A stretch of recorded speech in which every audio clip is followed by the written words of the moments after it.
My job fired me and thought that I was going to be down. They thought that I was going to be losing my mind, losing my sleep, being stressed out, worrying about how I'm going to pay bills, how I'm going to do this. No. Yeah, you fired me. That's cool.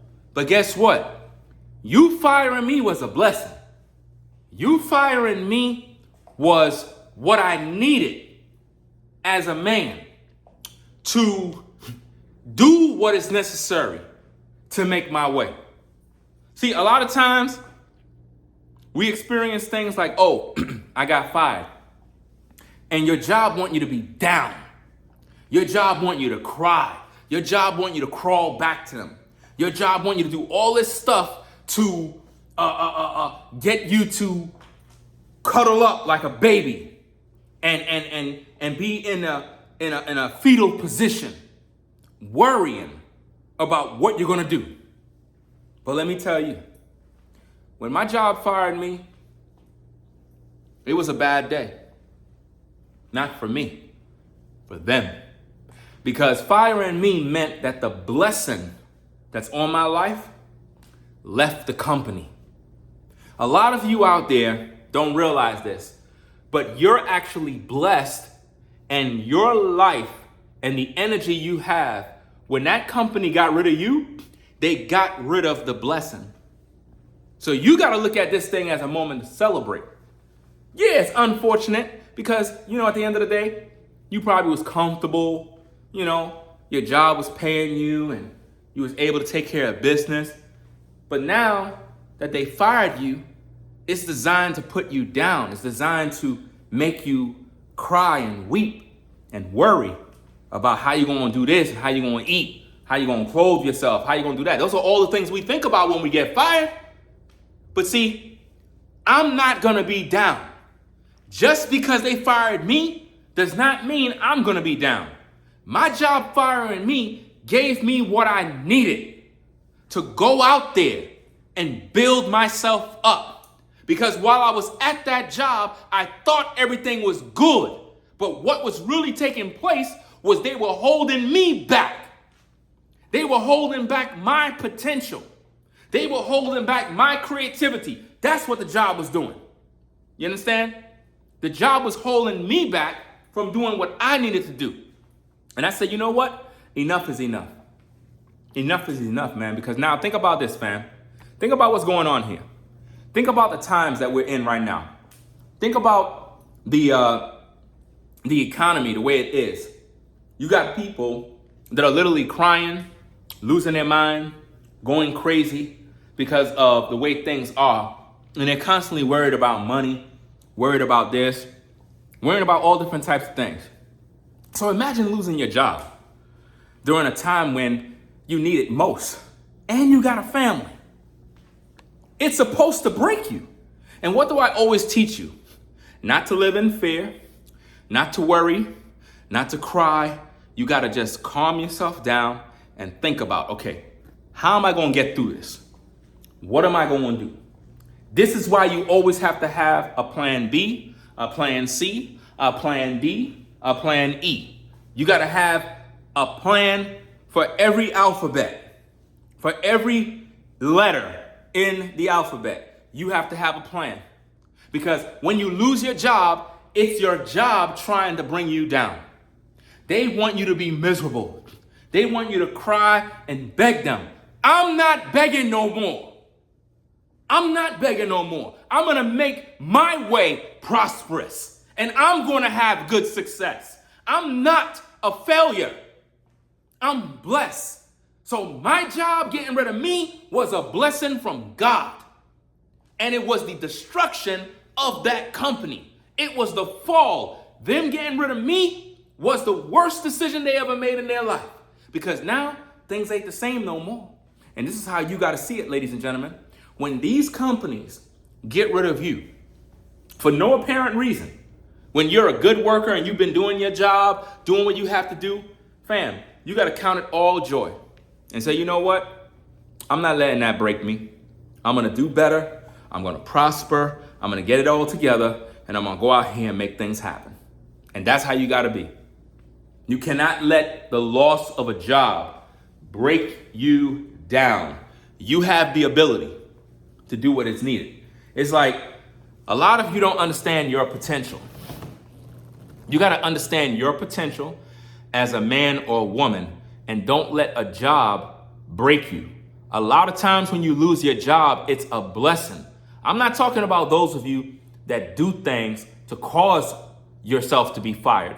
I'm talking about you folks that are on a 9 to 5 that are good workers, people that come to work on time, team players, men and women that go above and beyond the call of duty. And then the company fire you. You are the kind of person that make that company thrive. They just don't know it, because a lot of times in these companies, they think they could just get rid of you and replace you with somebody else and think it's gonna all be good. No, it don't work like that. Not when you have people that are blessed, not when you have people that bring value to companies. A lot of times, you folks that have value, you folks that bring excellence to a job place, that is what is missing in these companies. It's actual workers that take the job serious. It's workers that really set the bar. And when I lost my job, the company thought I was crying. Co-workers thought I was down. Co-workers that still had their job probably looked at me and felt, ha ha ha, he lost his job. Not realizing, fam, I'm doing way better. I'm doing way better, fam. It ain't as you think it is, man. Just because you have a job loss does not mean it's the end of the world. Just because a company cut you off, it doesn't mean you're cut off from God. See, God was there when the job fired me. God was there to make sure that everything was good. And this is something that I'm very grateful for. I am grateful for the fact that the Most High understood that it's not the end. Just when you think it's the end, it's not the end, it's the beginning. It's the beginning of a new wave. It's the beginning of a new future for you and your family.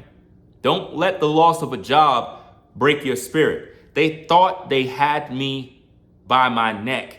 They thought they put the shackles on my neck, and they thought that I was in captivity to them firing me, that it was over and I was going to be on the street homeless and crying and under a bridge. This is what they want for you. Those of you that experience being fired, you know what I'm talking about. You've been there.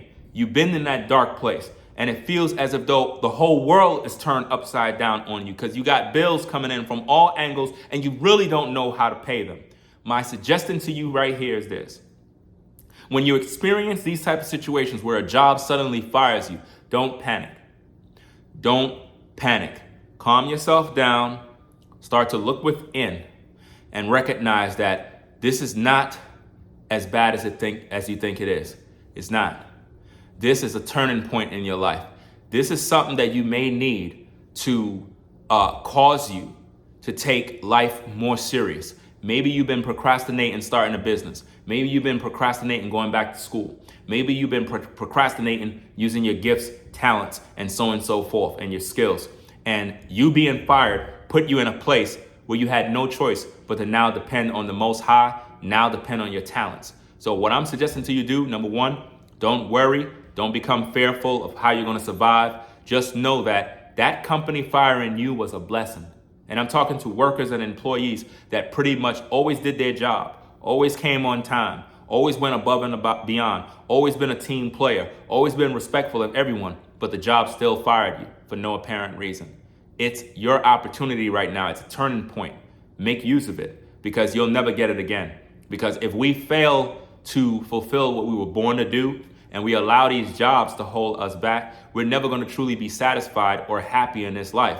Yes, I enjoyed the job where I worked at. It was not just a job, it was a career. At the same time, them firing me was actually a blessing. It was what I needed. I needed to be fired. I needed that. That is what I needed to man up. I needed to be fired. I needed for them to give me a pink slip. Some of you need a pink slip right now. Not to put you in a bad situation, but you need a pink slip so that you can now go out there and do what you were really born to do. A lot of you are CEOs and don't even know it. A lot of you are business owners and you don't even know it. A lot of you have skills, talents and gifts that you have yet to use and utilize because the 9 to 5 has put handcuffs on you, preventing you from actually reaching your goals. And this is what the 9 to 5 does. Some 9 to 5 jobs are good and you may be content and you may not want to move forward because maybe your talent is in the field of that 9 to 5. But those of you out there that know what I'm talking about, this message resonates with you because you're a boss, you're a CEO, you're an entrepreneur. You always knew this your whole life, but for whatever reason, the 9 to 5 kept you so busy, you became tired, and when it was your days off, you couldn't really have any time to focus on what you love because you were trying to recoup only to repeat this next week. So hey, ladies and gentlemen, if you've been there, if you've been fired by a job that you loved and appreciated, and it was in a bad time and it really messed up your life, don't be discouraged. Be grateful for the moments and the time that you were there. Be grateful for the opportunities that you had and you shared. But at the end of the day, it's time for you to move forward. Be positive, be optimistic about life, have an attitude of gratitude. Always stay positive. Don't worry, don't fear about what can go wrong. From here, it's going uphill. It's an uphill battle because there's a lot of oppositions coming your way. And there's going to be a lot of people that will say that you deserve to be fired. And, now you're suffering and they're going to be happy. They're going to be smiling. They're going to be laughing at you. But trust me, while they're laughing, you have a plan. While they're smiling and giggling, you'll be out there building. While they're talking crap about you online, you're making moves. While former co-workers have been plotting on you the whole time and they're now satisfied to see that you're no longer at the job, they're not happy. Why? Because the job load has increased on them, which means when you were there, you were the one holding them down and they didn't even realize it. You were the one carrying the workload, but they didn't realize it. And now that you're not there, they got to do the job. They got to do all the work. So now they're stressed out. Now they're thinking about leaving. Now they're having a bad day. Why? Because the supervisor's on their back because you're no longer there. So now they got a lot of work to do. Trust me, karma is something else. But hey, I'm going to get up on out of here. Come back with more content. Make sure you rate, comment, and subscribe. And I'll catch you in the next one. I'm out. Peace.